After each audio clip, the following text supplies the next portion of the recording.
upon popular request. So, my name is Fira Muhsin. I'm originally from Iraq, Baghdad. I came to the United States in 2008 as a student. I joined the Iraqi Student Project in Damascus and was accepted at Dominican University in North California. And I graduated with a degree in political science. And I've been an activist since I've been in the United States. I've been going around and talking about the war in Iraq, the issue with the Iraqi refugees, the reality of what's happening to the Iraqi people as an Iraqi voice. So today, thank you. A lot of people really ask, if you're really against what happened to Iraq, why are you in the United States? And I usually say because I was very interested to know what the American democracy looks like and why it was implemented in my country first, before any other country in the world. And then I came here and I found out a whole different reality. So I'm going to read you a little bit of a speech that I prepared, just because I'm a little bit nervous and jittery. So, thank you. All right. The war we are fighting today is no longer a conventional war as we know. Our war is the war of truth. And while we are fighting this war, we need to redefine what being a hero really means. It is no longer about carrying a gun and killing those who attack us in the name of protecting our nation. It means standing up for the truth in the face of injustice, just as Bradley Manning did. And just as Iraqis do every day up against the Iraqi war machine that was brought to us in the name of democracy, a democracy that ended up killing more Iraqis than saving their lives. And just a side note, today, the death toll in Iraq in the month of May alone rised up to over 1,000 people dead, just in the month of May. That shows you the democracy in Iraq. Leaders and politicians need to ask themselves, where has the blood and war led us but to even more death and destruction? Where have these wars taken us but to living days and nights of endless fear, suspecting everyone is the enemy, and in the name of protecting the nation, hundreds of thousands die for the wrong reasons? We need to understand that peace comes with justice, and justice comes with truth.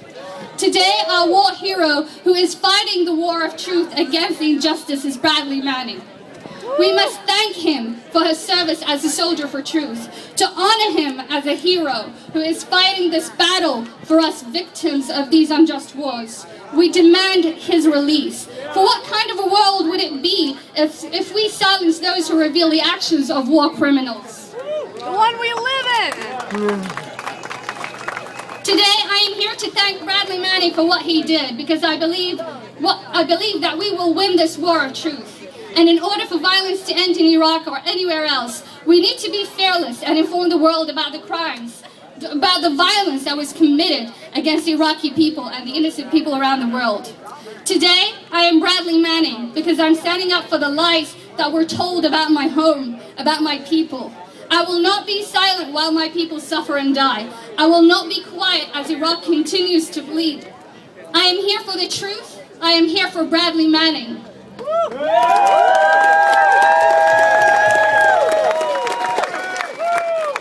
if you may allow me to introduce somebody that I look up to, a great role model and an inspiration, Colonel Ann Wright. Now, as you know who Colonel Ann Wright is, but for those of you who don't know her, shame on you. But I'll read a few words just for those of you who don't know her. She's a former 29-year veteran of the Army and Army Reserves, as well as a U.S. diplomat in Afghanistan and 8 other countries. In 2003, she became the most senior State Department official to resign in opposition to the war on Iraq. Since then, she became dedicated to anti-war activism and travels around the U.S. and the world giving lectures on foreign policy issues, and has been arrested 5 times for protesting Bush's policies. She's a member of Veterans for Peace and Bradley Manning Support Network, Bradley Manning Support Network Advisory Board member. Thank you, Ann Wright. Thank you, Fira. Thank you. Now, it's been a few more than 5 times I've been arrested because I know half of you all, and you all been in jail with me. That's right. We go to to jail for justice. We go to jail for people like Bradley Manning that stand up for the truth. We go to jail to challenge the policies of Guantanamo, to challenge the policies of assassin drones, to challenge the policies of holding people in indefinite detention. We challenge the policies against the Cuban Five, that tomorrow night there will be a session of the Cuban Five. We challenge all of these policies, first of the Bush administration and now of the Obama administration. It's a continuation of the trampling of civil rights, the trampling of international law. I just come back from speaking in China, speaking in the Netherlands, speaking in Belgium, and speaking in Ireland. I just got back last night. And let me tell you what the face of America is in those countries.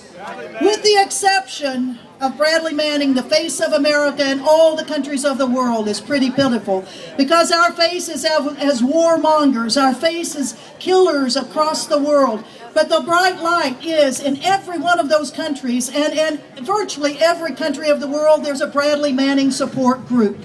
So what we're doing here in the United States to stand with our fellow citizen is being reflected all over the world. That they want America to be the whistleblowers, the people that tell the truth, the people that try to hold their own government accountable, the people that nominate people as truth tellers as Meade McGuire, Nobel Peace Laureate from Northern Ireland, told me yesterday as we took pictures with her with Free Bradley Manning. She said he deserves the Nobel Peace Prize too.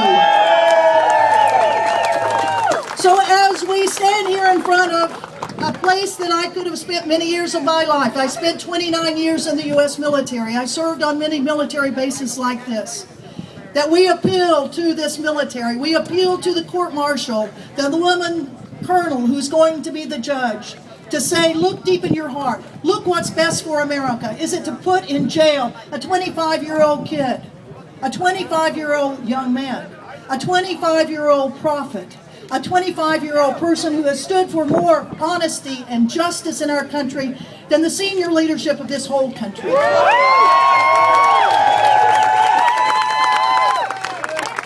So as from one colonel to another colonel, I ask her to really look deep, to look at really what the law says. The law says that we have to whistleblow on criminal actions that our government is doing. We have to whistleblow on people who have murdered others in other lands. We have to whistleblow on people who have been undercutting our whole freedoms of our own country. We have to say to her that, you know, 40 years ago, there was a man that killed 104 people. His name was Lieutenant Cowley. He was convicted of murder. What happened to him? He killed 104 people, convicted. He spent 3 years under house arrest, not in jail. House arrest at Fort Bragg, North Carolina, and then a president gave him clemency. For Bradley Manning, who has not killed anyone, who has saved lives because of the truths that he's told, we demand the United States of America treat him with respect and dignity, and free Bradley Manning!